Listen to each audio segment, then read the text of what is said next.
खबर आपको दें कि इस्लामाबाद हाई कोर्ट ने 190 मिलियन पाउंड नैब रेफरेंस में बानी पीटीआई की दरखास्त जमानत पर फैसला महफूज कर लिया।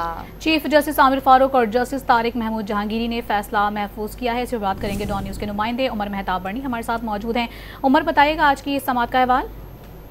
जी बिल्कुल, इस्लामाबाद हाई कोर्ट के चीफ जस्टिस आमिर फारूक और जस्टिस तारिक महमूद जहांगीरी पर मुश्तमिल डिवीजन बेंच ने बानी पीटीआई की 190 मिलियन पाउंड रेफरेंस में जमानत बादस गिरफ्तारी की दरख्वास्त पर समाअत की और दौरान समाअत नैब के स्पेशल प्रोसिक्यूटर अमजद परवेज जो थे वो अदालत में पेश हुए और उनकी जानिब से अपने हतमी दलाइल जो है वो दिए गए, जिसके बाद बानी पीटीआई के वकील लतीफ खोसा की जानिब से जो है वो अदालत में दलाइल दिए गए।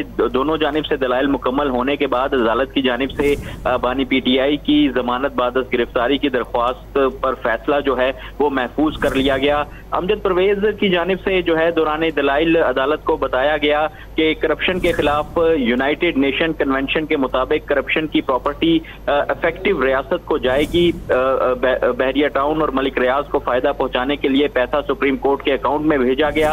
अमजद परवेज का कहना था कि जो करप्शन का पैसा था वो इस्लामी जमहूरिया पाकिस्तान के पास आना चाहिए था। मलिक रियाज और उनकी फैमिली मनी लॉन्ड्रिंग में मुलविस थे। एनसीए और मलिक रियाज के दरमियान एग्रीमेंट हुआ। जस्टिस तारिक महमूद जहांगीरी ने सवाल किया कि सुप्रीम कोर्ट के अकाउंट में पैसे एनसीए ने भेजे थे या मलिक रियाज ने, जिस पर अमजद परवेज ने कहा कि मलिक रियाज और उनकी फैमिली ने आउट ऑफ कोर्ट एनसीए के साथ मुआहिदा किया।